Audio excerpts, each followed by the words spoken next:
Dans Solo Leveling, Kumamoto devient incontrôlable, mais juste avant qu'il ne puisse écraser Cha-Hae-in, Jin-woo apparaît, attrapant son pied et lui disant que ce n'est qu'une compétition et qu'il n'y a pas besoin d'une telle soif de sang.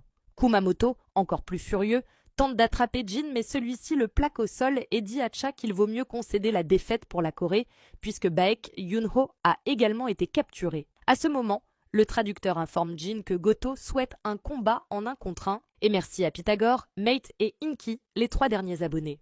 Jin-woo comprend immédiatement les intentions du chasseur japonais rien qu'en ressentant son aura. Il pense que c'est une bonne occasion de tester sa force après le château des démons.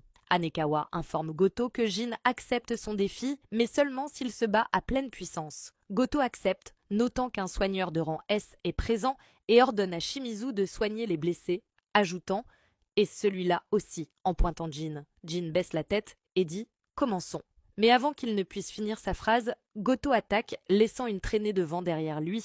Jin esquive facilement, ce qui irrite le chasseur japonais, qui affirme que Jin ne pourra pas le tromper et qu'il dévoilera tous ses secrets. Goto attaque encore et encore, mais Jin esquive avec un sourire moqueur. Fou de rage, Goto pense que s'il ne combat pas à pleine puissance, il risque de perdre, alors il décide de tuer Jin.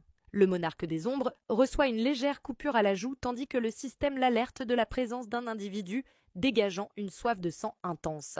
À cet instant, Jin attrape la main de Goto, pensant que s'il joue trop, il pourrait recevoir une quête d'urgence lui ordonnant de tuer le chasseur. Goto dit « Tu penses pouvoir jouer avec moi ?» Jin répond « Je ne sais pas ce que tu racontes, mais le combat serait terminé si je te saisissais le poignet.